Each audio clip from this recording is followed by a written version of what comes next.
Salut les footeuses et les footeux et bienvenue dans Semaine de foot, 8ème édition, Semaine de foot qui est une émission où on parle de ce qui s'est passé dans la semaine de foot. Donc là on va parler de la Ligue des Champions, de la Ligue Europa et j'ai une petite question à vous soumettre. Juste avant de commencer les débriefs de tous ces matchs, je veux juste vous rappeler que je suis en live tous les lundis avec Typhoon du Café du Commerce OL et Corentin de WeSport FR de 18h30 à 20h environ.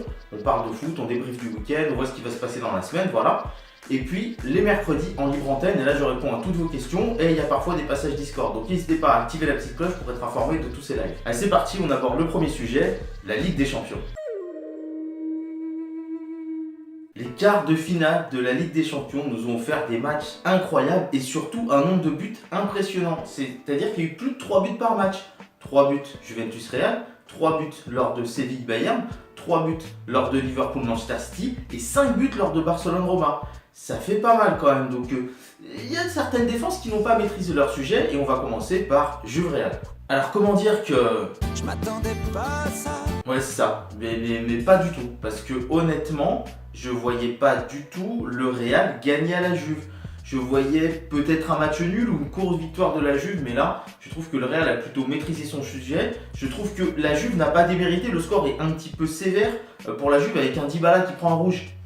Pas forcément mérité là non plus, et quelques petits trucs d'arbitrage qui peuvent faire tiquer par moment, notamment au sujet de Casemiro, la main dans la surface et la faute, mais bon, en dehors de ça, le Real a plutôt maîtrisé son sujet, même si voilà, je l'ai dit, la Juve a été percutante par moment, la Juve aurait pu être décisive, mais la Juve n'a pas été assez tranchante, et le Real l'a été, et notamment un certain Cristiano Ronaldo. Le collectif madrilène a été au-dessus du collectif turinois, j'ai trouvé la défense de la Juve un petit peu apathique, un petit peu vieillissante par moment, et donc logiquement le Real s'est imposé, logiquement, il y aurait pu avoir nul, mais une courte victoire aurait été mieux, le 3-0 est très sévère, et encore un très bon match de Marcelo ou de Toni Kroos, et compère, et quand même le Real a touché 2 fois la barre je crois, Kroos et Kovacic, donc en victoire plutôt méritée du Real, même si l'écart me paraît un peu gros. FC Séville, Bayern Munich, tout simplement une belle prestation des Sévillans, mais qui sont, un petit peu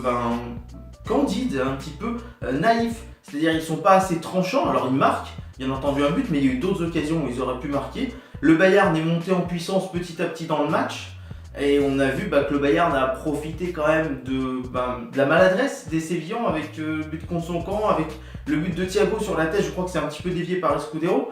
Donc, et quelques maladresses défensives des Sévillans, c'est juste pour moi l'expérience qui a parlé du côté du Bayern Munich.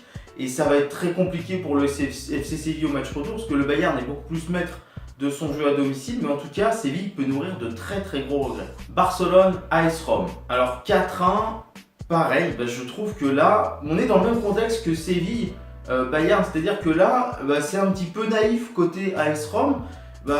Côté offensif, parce que c'est pas assez tranchant, il y a des occasions qui sont manquées. Il y a peut-être un penalty qui est oublié sur Dzeko en début de match. Je pense que ça méritait, puisque Semedo arrive et touche par derrière. C'était Dzeko, donc là ça pouvait grandement changer le match. Mais sinon, dans le jeu, plus d'impact côté Barça, c'est plus tranchant côté Barça au niveau des occasions. Et 2 buts contre leur camp, donc l'AS Rome a marqué 3 buts mais malheureusement perd 4-1, 2 buts contre leur camp, une erreur de Gonalon dans la surface sur le contrôle et le but de Luis Suarez, donc là vraiment des joueurs romains qui ont été naïfs et qui prennent 4-1, c'est très sévère là aussi, mais malheureusement c'est l'expérience qui a parlé, le Barça en a plus que l'AS Rome à ce niveau-là de la compétition. Et on va finir par Liverpool-Manchester City. Alors comment dire que j'attendais pas du tout à ce que Manchester City soit si... inoffensif en fait, c'est juste 0 tir cadré, c'est-à-dire que à aucun moment Karius a eu à faire des arrêts extraordinaires sur sa ligne, non, rien du tout. C'est-à-dire que le début de match a été compliqué, on voyait l'équipe de City qui voulait aller de l'avant dans les 10 premières minutes, puis Liverpool a été plus saignant, plus incisif et a fait 30-25 très très bonnes minutes, 25-30 très très bonnes minutes en mettant de la pression, en mettant de l'impact dans les duels, notamment au milieu de terrain. J'ai trouvé que le milieu de terrain de City s'était fait manger par le milieu de terrain de Liverpool. D'ailleurs, une très très bonne prestation pour moi d'Oxlade-Chamberlain. Et toujours, voilà, si tu laisses Mohamed Salah marquer, il marque bien entendu. La frappe d'Oxlade est magnifique. Mané qui est trouvé de la tête, c'est parfait. Et derrière, Liverpool a géré, Liverpool a bien défendu et City a une possession totalement stérile, c'est-à-dire que ils essayaient mais bon c'était pas assez tranchant, ça manquait de percussion, c'est vraiment Sané a essayé beaucoup de choses mais a été totalement pris par le petit Alexander-Arnold que j'ai trouvé très très bon.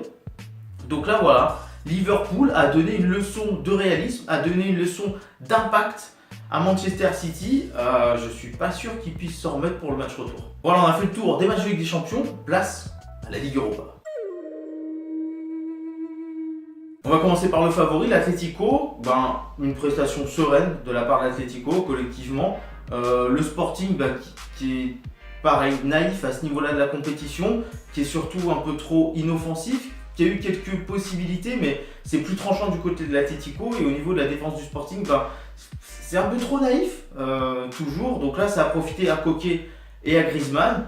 Donc voilà, serein l'Atlético qui gagne 2-0 et qui certainement va assurer au match retour avec une équipe du Sporting qui va devoir prendre des risques. Et l'Atlético, ils vont pouvoir jouer en contre et ça leur réussit.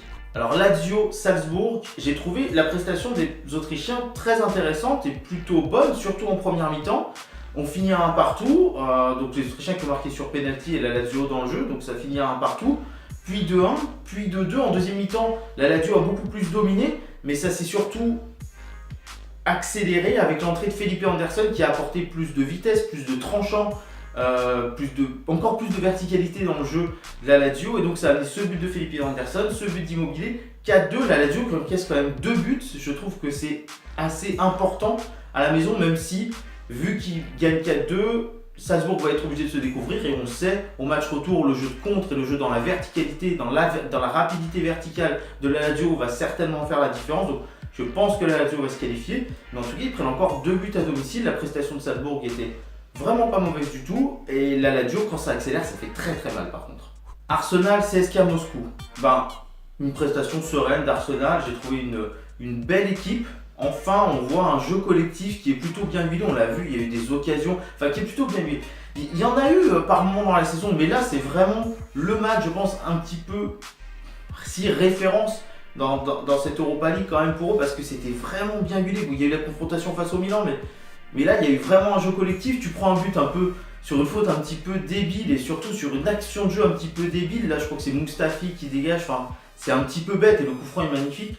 Mais derrière, on a vu un excellent Mkhitaryan, Özil très très bon, Ramsey, Lacazette. Donc on a vu vraiment un collectif plutôt bien huilé, ça tournait bien, ça joue en passe. Il y a 4-1 au final, il n'y a pas eu de but en deuxième période. Honnêtement, je pense que ça aurait pu être plus sévère contre le CSKA Moscou parce que Arsenal a vraiment dominé son sujet. 4-1 au match retour, ça va être plutôt simple pour Arsenal de tenir avec son bloc. Et même pourquoi pas d'avoir la possession et d'essayer de tenir grâce à la possession de balle le CSKA Moscou. Et on va revenir à Leipzig, Olympique de Marseille. Moi je trouve que j'ai entendu dire par moment que Leipzig n'avait pas fait le match et tout, mais Leipzig c'est assez irrégulier. Je veux dire, ils sont pas tout le temps au niveau des prestations qu'ils font comme contre le Bayern Munich. Donc là non, c'est pas Leipzig je trouve qui a fait un mauvais match, c'est l'Olympique de Marseille qui a fait un bon match, qui a mis de l'impact. Alors il y en a eu côté Leipzig, moi je trouvais que c'était un match très intéressant, surtout au milieu de terrain, même si Keita a pris le dessus par moment par rapport à Anguissa, mais Sanson j'ai trouvé pas trop mauvais, même si on voit que ça manque quand même d'impact dans ce milieu de terrain. On va prendre un Dimitri Payet que je trouve encore irrégulier, que je trouve encore pas assez en forme physique malheureusement pour faire de plus grosses différences. Un Mitroglou qui a démarré très bien son match avec une belle occasion, une sorte d'aile de pigeon là. Et après on l'a plus vu, mais on l'a plus vu aussi parce que il était esselé, c'est-à-dire que les lignes marseillaises du milieu de terrain et des milieux offensifs étaient très loin, j'ai trouvé Mitroglou est trop loin. Cette défense à 5 là de Rudy Garcia, est-ce que c'était une bonne idée? Je suis pas sûr parce que je sais pas trop si ça a permis les bons repères à Camara qui a fait une prestation qui était encourageante, même si pour moi il se fait passer trop facilement sur le crochet de Werner, sur le but en fin de première mi-temps, bon, c'est dommage. Sakai a été bon, toujours guerrier, toujours dans l'impact.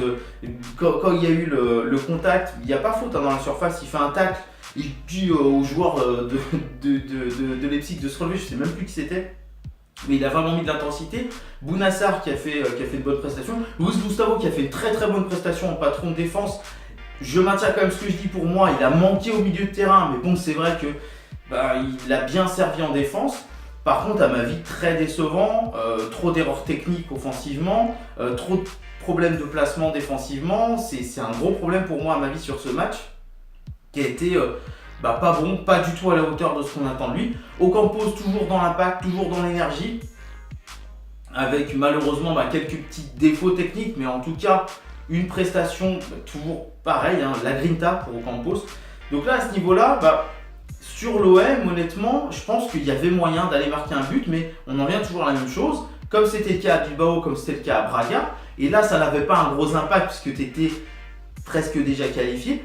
Tu manques de réalisme, tu manques de tranchant dans le dernier geste, et malheureusement, soit tu mets tes frappes hors 4, soit c'est un peu trop sur le gardien, mais tu manques de réalisme cruellement. Et là, je pense que ça va trop faire défaut à l'OM. Au retour, ça va pas être si simple que ça. L'OM va devoir faire le jeu et Leipzig aime jouer en contre. Après, côté Leipzig, j'ai trouvé que la défense centrale, c'est vrai qu'elle est très jeune, Kotate ou Upamecano, et que tu vois qu'elle peut se faire avoir sur des phases de jeu où elle est encore un petit peu candide. Elle paye un petit peu sa jeunesse, mais j'ai pas trouvé que Leipzig avait fait un mauvais match. J'ai trouvé que l'OM avait fait un bon match. Et on verra au match retour, mais rien n'est perdu pour l'Olympique de Marseille, même si, vu que tu as marqué 0 but à l'extérieur, si tu t'en prends 1 à domicile, il faudra en marquer 3 pour se qualifier, ce sera pas si simple que ça. Donc voilà, on a fini pour parler de l'Europa League, on va passer à la question de la semaine. La question de la semaine, c'est pensez-vous qu'il y a une importance à l'ADN Coupe d'Europe, à l'ADN de l'expérience européenne pour les clubs, parce qu'on l'a vu, Séville a été naïf et a manqué de tranchant face au Bayern, donc le Bayern qui est habitué au quart de finale de Ligue des Champions, Séville qui n'est pas habitué. L'AS Rome a été naïf et n'est moins habitué au quart de finale que le Barça, et donc ça a donné 4-1. Maintenant, je vois d'autres matchs, c'est-à-dire que la Juve n'est pas moins habituée que le Real à ses derniers carrés ou derniers quarts de finale. Donc le carré c'est les demi et la quart de finale que le Real, et pourtant ils sont pris 3-0. Et Manchester City, eux par contre, ils sont moins habitués que Liverpool à ces quarts de finale et ils sont pris 3-0. Donc sur les 4 matchs, même le Real, on peut dire qu'ils sont un peu plus expérimentés. Ils ont gagné plus de fois la Ligue des Champions. Donc sur les 4 matchs, on va dire que il y a 3 équipes qui étaient plus expérimentées, Liverpool, le Bayern et le Barça. Et elles ont gagné leur match en mettant pour 2 d'entre elles une claque. Est-ce que vous pensez que cette expérience de club compte? Et si oui, de quelle manière? Voilà, je vous pose la question, n'hésitez pas à me répondre dans les commentaires. En tout cas, je vous remercie d'avoir suivi la vidéo. Si elle vous a plu, je vous invite à mettre un petit pouce bleu, ça fait toujours plaisir, et surtout à la partager au plus grand nombre sur les réseaux sociaux ou dans la vie, et à parler de la chaîne aussi, pareil, sur les réseaux sociaux ou dans la vie, pour que tu t'abonnes et que les gens s'abonnent autour de toi et qu'on soit de plus en plus nombreux et que mon foot à moi devienne notre foot à nous.